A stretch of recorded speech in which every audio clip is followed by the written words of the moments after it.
já deve ter ouvido a frase, nossa, isso aqui inflacionou. Ou também já deve ter percebido que R$ 50 no mercado vai assim e você nem percebeu. Isso tudo tem a ver com a tal da inflação. Parece tão simples e tão fácil e tá na boca de todo mundo, mas se você para pensar, você sabe mesmo explicar para alguém como funciona a inflação? Ou como ela afeta na sua vida, no seu bolso, nos seus investimentos? E tudo bem se a sua resposta for não, porque nesse vídeo aqui eu vou te clarear a mente e te explicar tintim por tintim de como a inflação impacta no seu bolso, como ela influencia no seu dia a dia. E você vai sair desse vídeo aqui entendendo tudo sobre esse assunto para não ficar boiando em nenhuma roda de amigos e poder conversar a respeito da inflação e não falar nenhuma abobrinha. Para quem não me conhece, eu sou a Mari Fugante, consultora especialista de investimentos e venho aqui através do meu canal Entendo Logo Invisto simplificar o assunto finanças para vocês, para ficar mais fácil entender e começar a investir o seu dinheiro.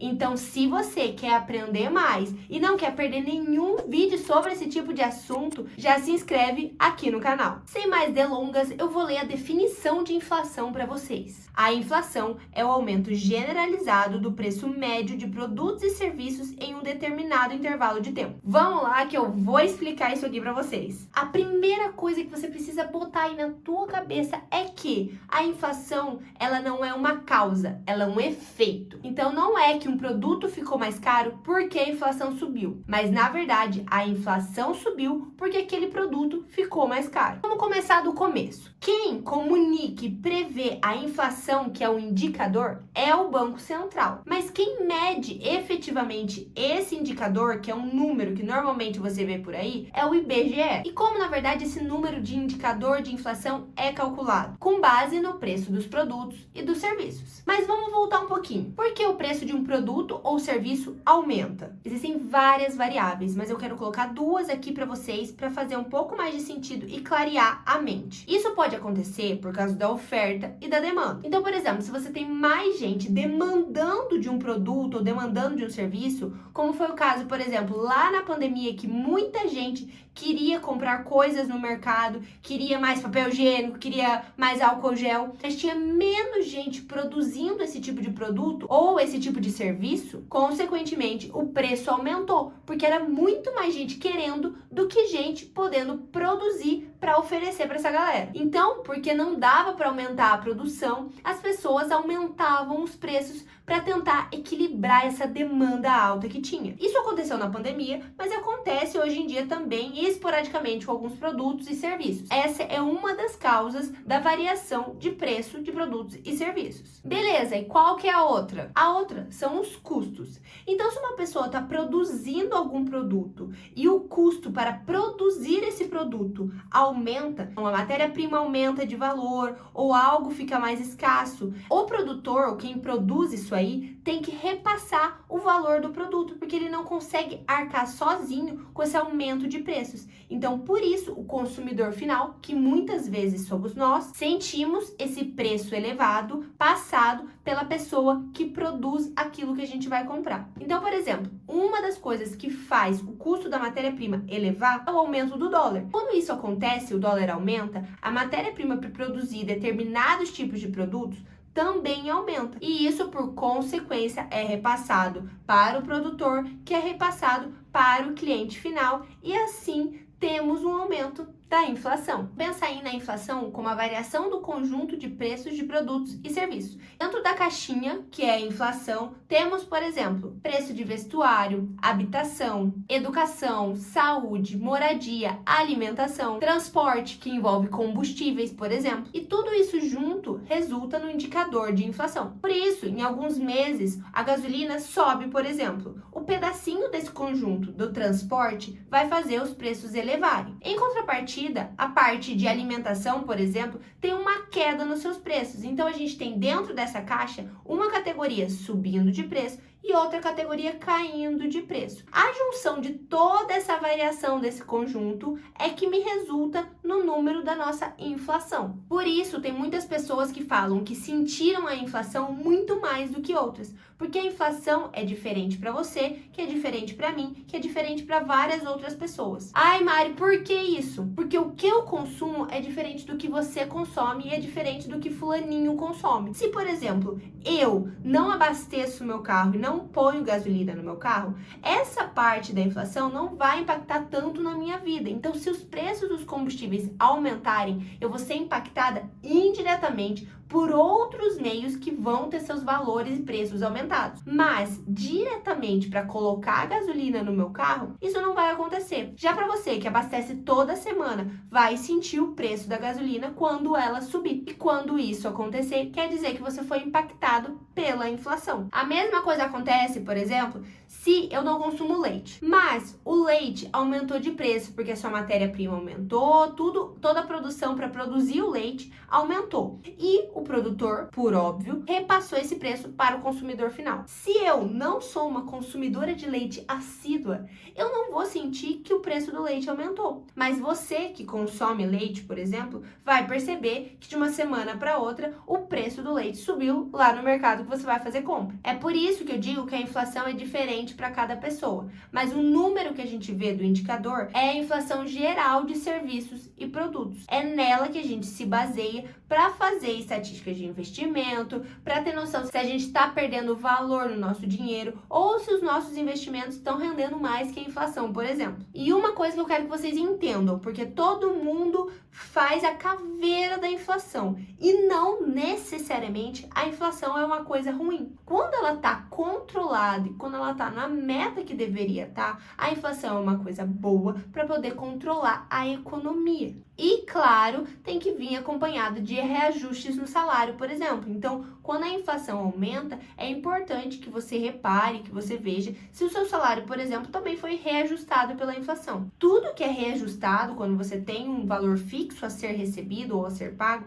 é importante que seja reajustado pela inflação do período. Então, não, a inflação não é uma coisa ruim, não precisa ser demonizada. Ela é sim uma coisa boa quando controlada. Mas vamos voltar lá para os anos 80, 90 aqui no Brasil e vamos recapitular quanto que era a nossa inflação naquela época. Se a gente olhar os dados da Fundação do Instituto de Pesquisas Econômicas, o FIPE, vemos que a inflação entre 1980 a 1989 aqui no Brasil era em média de 233,5% ao ano. Já na década seguinte, então de 90 a 99, a inflação bateu quase 500% no ano. Se você procurar lá na história, você vai ver que isso tudo foi consequência de decisões políticas erradas na década de 60, onde todas as importações foram substituídas e todo o crescimento do país foi baseado em empréstimos internacionais. Então imagina lá que o país resolveu emprestar dinheiro lá de fora. Então foi empréstimo.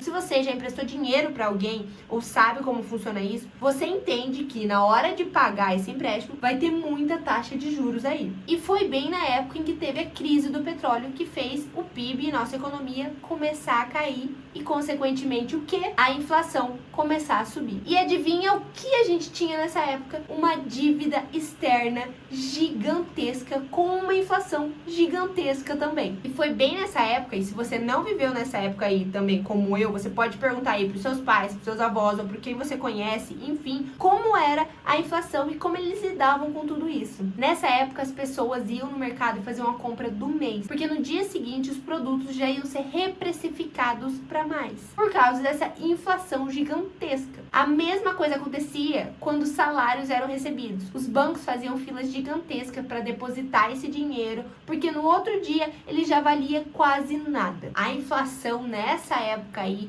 chegou a bater mais de 4 dígitos no ano. Foi aí que surgiu a época da hiperinflação. Mas também foi na década de 90 em que o Itamar Franco lançou o Plano Real em 1994 para poder controlar tudo isso que estava acontecendo. E foi com a chegada da moeda moeda real que essa hiperinflação foi contida. No entanto, a nossa economia não voltou a crescer assim de uma hora para outra. Tiveram várias crises econômicas e a economia continuou a cair. Isso foi percebido quando o real desvalorizou frente ao dólar, que era a moeda mais forte, chegando no final da década de 90 numa proporção de R$2 para $1. Mas tudo isso aqui para mostrar para vocês que a nossa inflação nem sempre foi como ela é hoje. Ela já foi muito mais alta. No entanto, ela ainda continua acima das nossas expectativas definidas pelo Banco Central. E por isso é tão importante mantê-la dentro da meta. E por que isso é tão importante, Mari? Como que ela impacta diretamente na nossa vida, além desses exemplos aí que você deu lá da década de 90? A inflação, ela está diretamente ligada com o nosso poder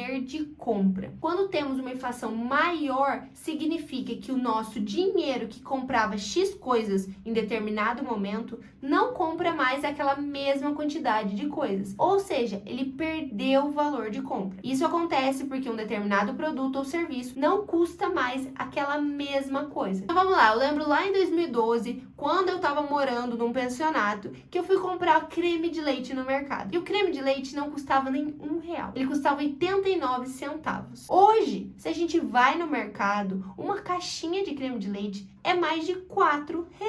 Isso tudo em 10 anos. Em outras palavras, com R$10 eu compraria 10 cremes de leite em 2012. Já hoje, com os mesmos R$10, eu consigo comprar somente 2 cremes de leite. Vocês conseguem assim entender o impacto desse poder de compra e o que a inflação causa dentro das nossas vidas? Agora vamos para um exemplo de investimento. Se você investe seu dinheiro, coloca ele para rentabilizar e você tem uma rentabilidade aí de 1% ao mês.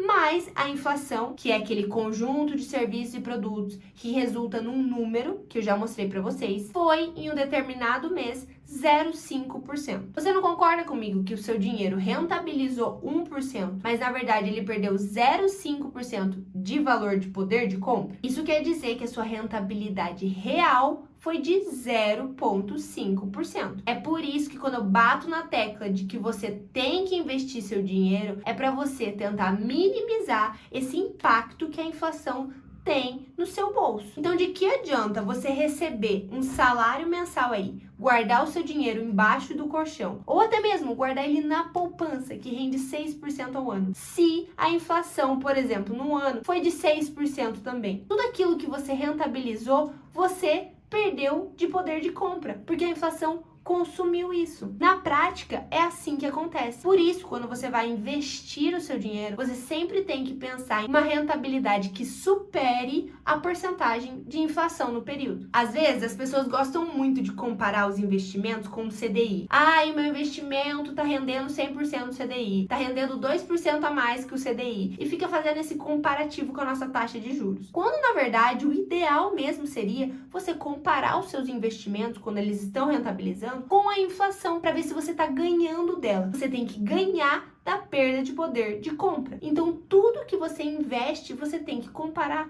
com a inflação e tem que sempre se esforçar em diversificar e criar uma carteira de investimentos que ganhe da inflação, que de novo não é a mesma para todo mundo, mas a gente precisa de um referencial, que é essa porcentagem definida e calculada pelo IBGE, que nós levamos em conta na hora de comparar com os investimentos ou com o impacto dela na nossa vida. Isso tudo que eu tô dizendo para vocês, tá fazendo sentido e tá clareando a mente de vocês? Se sim, não esquece de deixar o seu like aqui antes de continuar esse vídeo. Agora que a inflação já fez mais sentido na cabeça de vocês e você entendeu que a inflação é um indicador econômico e matemático, eu quero mostrar aqui para vocês os 3 principais índices de inflação do Brasil. O mais famoso de todos é o IPCA, Índice de Preços do Consumidor Amplo. Esse é o que eu tô citando desde o início desse vídeo aqui, calculado pelo IBGE. É esse indicador que é o oficial de preços do Brasil, que junta todas aquelas categorias que eu falei para vocês ali atrás. E é esse indicador indicador aí, o IPCA, que é usado para definição de políticas monetárias do Banco Central. Além do IPCA, também existe o INPC, que é o Índice Nacional de Preços ao Consumidor. Ele é muito parecido com o IPCA e mede a mesma coisa que eu falei para vocês. A diferença é que esse índice é voltado para a parcela da população com rendimentos menores. E o terceiro índice é o IGP, Índice Geral de Preços. Ele é calculado pelo Instituto Brasileiro de Economia, da FGV, e ele é calculado a partir do levantamento da oferta e do preço de produtos e serviços em determinadas regiões do país. Então, ele pega um cenário mais amplo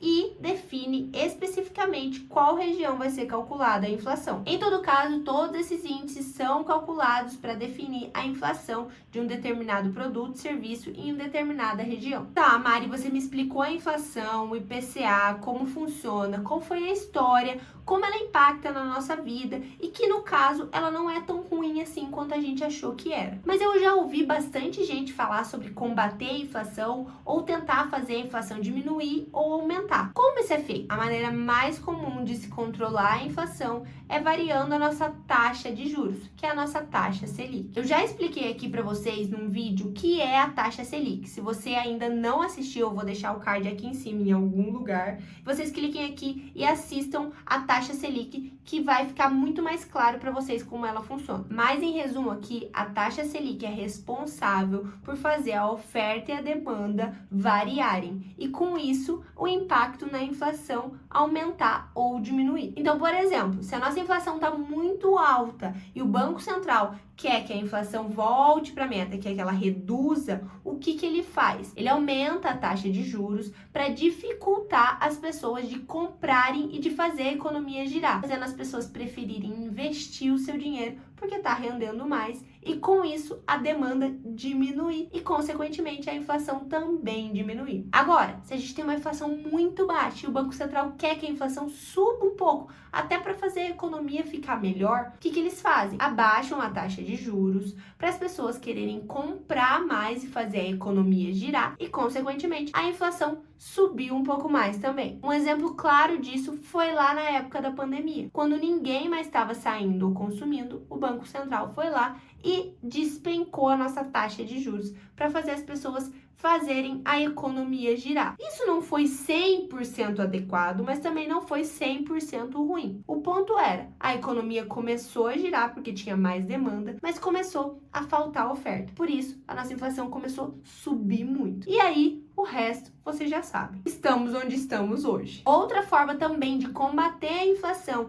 e fazer ela ficar estável é o aumento da capacidade produtiva. Quanto mais gente gerando renda, gerando produtos, mais oferta a gente vai ter para pessoas que demandarem de serviços e produtos. E isso faz a economia equilibrar e continuar girando constantemente. Então, sim, a inflação pode ser uma coisa boa se equilibrada e dentro da meta. E agora, o mais importante que eu vou reforçar aqui para vocês, que eu já comentei nesse vídeo. Como você faz para proteger os seus investimentos da inflação? Eu sei que você já entendeu que os seus investimentos têm que render mais que a inflação, mas como fazer isso? Qual tipo de ativo ou investimento fazer para ter essa rentabilidade maior do que a inflação no período? Eu vou dar um exemplo de um tipo de investimento aqui que pode te proteger da inflação. Mas caso você queira que eu faça um vídeo aqui de como construir uma carteira de investimentos se protegendo da inflação, me comenta aqui embaixo. Nas próximas semanas eu trago um vídeo assim para vocês. O tipo de investimento básico que pode te proteger da inflação